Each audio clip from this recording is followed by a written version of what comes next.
معلوم ہے کہ کل سورج گرہن ہے اور خبریں یہ آ رہی ہیں کہ 80% سورج کل گرہن ہوگا۔ اس بارے میں اسلامی حکام کیا ہیں، شریعت کیا کہتی ہے، اس کے لیے علماء نے سوچا ہے کہ کچھ باتیں عوام تک پہنچائی جائیں، تو اس لیے میں نے بھی ارادہ کیا کہ شرعی حکام اس بارے میں بتائے جائیں، اس میں حکمتیں کیا ہیں۔ رسول اللہ صلی اللہ علیہ وسلم کے دور میں سورج گرہن ہوا ہے۔ آپ صلی اللہ علیہ وسلم کے نرینہ اولاد نہیں تھی، آپ کو اللہ نے اولاد دی اور آپ کے بیٹے کی موت واقع ہوئی۔ یہ ایک بہت بڑا حادثہ تھا اس وقت، کیونکہ عرب میں نرینہ اولاد کی بڑی ویلیو تھی۔ آپ صلی اللہ علیہ وسلم کو اللہ نے بیٹیاں دیں، بیٹا نہیں دی، اور بیٹا دے کے اٹھا لیا، تو ایک بہت بڑا واقعہ تھا، اور اللہ کی قدرت کے اسی دن سورج بھی گرہن ہو گیا۔ تو عرب یہ کہا کرتے تھے، زمانہ جاہلیت میں یہ بات مشہور تھی کہ کوئی بہت بڑا دنیا میں واقعہ ہوتا ہے تو سورج یا چاند گرہن ہو جاتے ہیں۔ اسی دن سورج بھی گرہن ہوا تو یہ بات پھیل گئی کہ محمد صلی اللہ علیہ وسلم سید الانبیاء رسول اللہ صلی اللہ علیہ وسلم کے بیٹے کی چونکہ موت واقع ہوئی ہے، اس لیے سورج گرہن ہوا ہے۔ آپ صلی اللہ علیہ وسلم نے اس بات کی تردید فرمائی اور آپ نے فرمایا ان الشمس والقمر آیتان من آیات اللہ لا ينکسفان بموت احدہما، کہ سورج اور چاند اللہ کی نشانیوں میں سے ایک نشانی ہے، لا ينکسفان بموت احدہما آیاتہ، نہ تو یہ کسی کی موت کی وجہ سے گرہن ہوتے ہیں، نہ کسی کی زندگی کی وجہ سے، بل یخوف اللہ بہما عبادہ، اللہ ان کے ذریعے اپنے بندوں کو ڈراتے ہیں۔ یہ بخاری مسلم کی حدیث ہے، اپنے بندوں کو خوف زدہ کرتے ہیں۔ تو یہ اللہ کی نشانیاں ہیں، اور آپ صلی اللہ علیہ وسلم نے اس موقع پر نماز کا حکم دیا، اللہ کے سامنے عاجزی اور انکساری کا حکم دیا۔ دیکھیے یہاں ایک بہت اہم پوائنٹ کی بات ہے ان لوگوں کے لیے جو اسلام کے خلاف ہیں، جو محمد صلی اللہ علیہ وسلم سرور دو عالم سید الانبیاء صلی اللہ علیہ وسلم کو سچا نبی نہیں مانتے، ان کے لیے اس حدیث میں آپ صلی اللہ علیہ وسلم کی نبوت کی ایک بہت زبردست دلیل موجود ہے۔ ایک واقعہ ہوا ہے آپ صلی اللہ علیہ وسلم کے بیٹے کی موت کا، اور عرب یہ ویسے ہی کہا کرتے تھے کوئی بہت بڑا دن ہوگا تو سورج گرہن ہوگا۔ تو کوئی بھی شخص جو جھوٹا نبی ہو، آپ خود بتائیے کہ کیا وہ ایسے موقع پہ اس واقعے کو اپنے حق میں کیش نہیں کرائے گا، اور وہ یہ کہے گا نہیں کہ میں تو پہلے ہی کہتا تھا میں بہت بڑی شخصیت ہوں اور میرے بیٹے کی موت ہونا، ایک پیغمبر کے بیٹے کی موت ہونا ہے تو یقیناً یہ اس اللہ کی طرف سے ایک نشانی ہے، یہ نشانی ہے سورج کا گرہن ہونا، یہ بتانے کے لیے ہے کہ واقعی یہ بہت بڑا دن ہے، اور یعنی یہ بہت بڑا دن اس اعتبار سے ہے کہ ایک نبی کے بیٹے کی موت واقع ہوئی ہے۔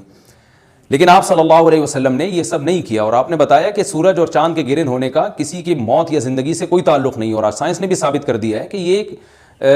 ایک سائنٹیفک حقیقت ہے کہ جب زمین اور سورج کے درمیان چاند آ جائے تو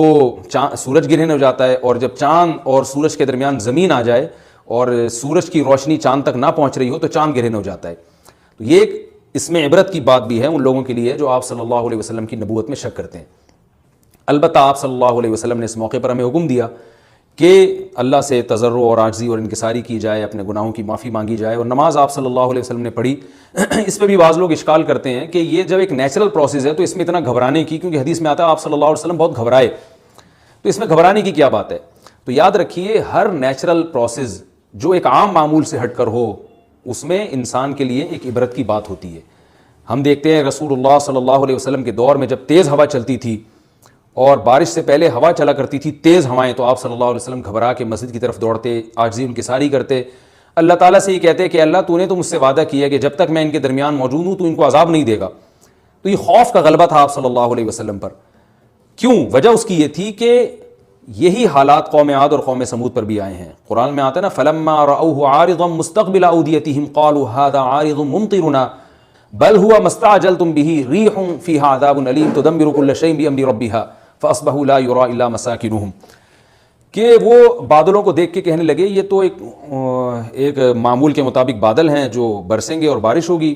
تو پیغمبر نے کیا کہا کہ یہ بارش نہیں ہے بلکہ یہ وہ عذاب ہے جس کی تم جلدی کیا کرتے تھے، اور اس میں ایک ایسی ہوا ہے جو اللہ کے حکم سے ہر چیز کو ہلاک کر دے گی۔ اور پھر ان پر ایک ہفتہ عذاب آیا، اور قرآن کہتا ہے کہ وہ ایسے پڑھ کے ہلاک ہو گئے کہ فَتَرَى الْقَوْمَ فِيهَا صَرْعَىٰ كَأَنَّهُمْ أَعْجَازُ نَخْلٍ خَاوِيَةٍ، اے مخاطب اگر تو ان کو دیکھتا تو ایسے لگتا کھجور کے تنے ہیں جو اوندھے پڑے ہوئے ہیں، تو ایسے ہوا نے ان کو تہس نہس کر دیا۔ تو یہ عام معمول سے ہٹ کے جب بھی اس کائنات میں کوئی تغیر آتا ہے تو وہ اللہ کی نشانیوں میں سے ایک سائنٹیفک حقیقت بھی ہے، اس کی ایک لاجک بھی ہے، لیکن اس کے ساتھ ساتھ اللہ کی نشانیوں میں سے ایک نشانی بھی ہے، اور ایسی نشانی ہے جس سے ہمیں ڈرنا چاہیے کہ اللہ تعالیٰ کو اختیار ہے وہ جب چاہے سورج کی روشنی چھین لے، چاہے کسی بھی طرح سے چھینے۔ اور یہ بھی ایک سائنٹیفک حقیقت ہے جو آپ صلی اللہ علیہ وسلم کی نبوت پر جس نے ایک مہر لگا دی ہے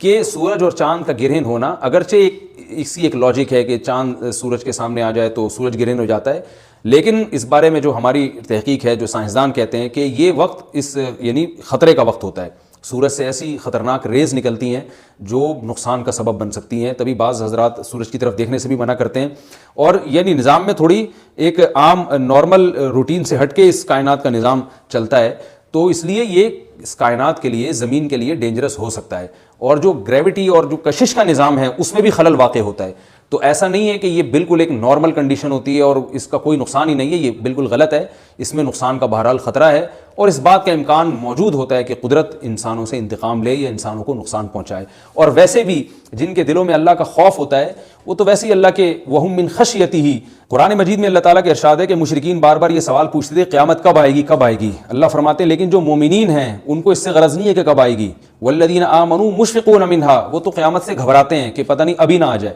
تو جس کے دل میں اللہ کا خوف ہوتا ہے اس کے زندگی گزارنے کا طریقہ کچھ اور ہوتا ہے، وہ بات بات پہ اللہ سے ڈرتا ہے، اس کو اللہ سے ڈرنے کا بہانہ چاہیے، اس کو توبہ کا بہانہ چاہیے، تو اس بحث میں پڑھنا کہ یہ تو ایک لاجیکلی ایک سورج کی روشنی غائب ہو جائے گی، وہ ٹھیک ہے، یہ سائنسدانوں کا شعبہ ہے کہ کیوں غائب ہو رہی ہے، ماہرین فلکیات کا شعبہ ہے، لیکن اہل ایمان کا جو کام ہے اس موقع پر، ان کا جو وظیفہ ہے وہ یہ کہیں کہ اللہ کی نشانیوں میں سے ایک نشانی ہے، اللہ اپنی قدرت دنیا میں دکھاتا ہے کہ میں یہ بھی کر سکتا ہوں چاہے کسی بھی طریقے سے کروں، تو ہمیں اس موقع پر بہرحال اللہ کے سامنے جھکنا چاہیے، اپنے گناہوں سے معافی مانگنی چاہیے، اور وہی عمل کرنا چاہیے جو رسول اللہ صلی اللہ علیہ وسلم نے ہمیں بتایا ہے، اور اس بارے میں جو توہمات پھیلے ہوئے ہیں اس سے بھی ہمیں اجتناب کرنا چاہیے، جیسے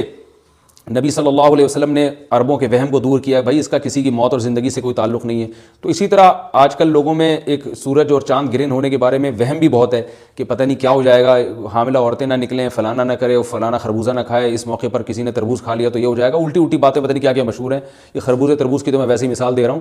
تو کوئی بھی چیز جب کہنی ہو تو پوری طرح سے اس کی ریسرچ کریں، مجھے نہیں پتا حاملہ عورت کو فائدہ ہوتا ہے نقصان ہوتا ہے سورج گرہن ہونے سے، لیکن اگر نقصان بھی ہوتا ہے تو اس کی کوئی مستند دلیل ہونی چاہیے آپ کے پاس، ایسے ہی سنی سنائی باتیں آگے نقل نہ کریں، تو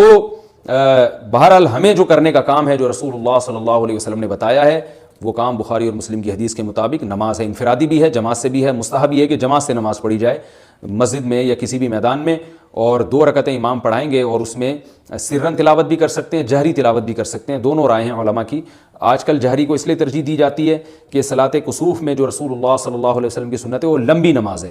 تو لمبی نماز پڑھیں گے تو اگر آپ آہستہ آواز سے پڑھیں گے تو لوگوں کو تھکاوٹ کا احساس زیادہ ہوتا ہے، جہری پڑھیں گے تو تھکاوٹ کا احساس کم ہوتا ہے، تو اس لیے دونوں قولوں پہ فتویٰ دیا جاتا ہے، وہ ایک قول راجح ہے اور ایک میں آسانی ہے، تو آسانی اس قول میں ہے کہ جہری تلاوت کی جائے، اس میں لوگوں کو نماز میں کھڑا رہنا آسان ہوتا ہے، تو لمبی سے لمبی نماز پڑھی جائے۔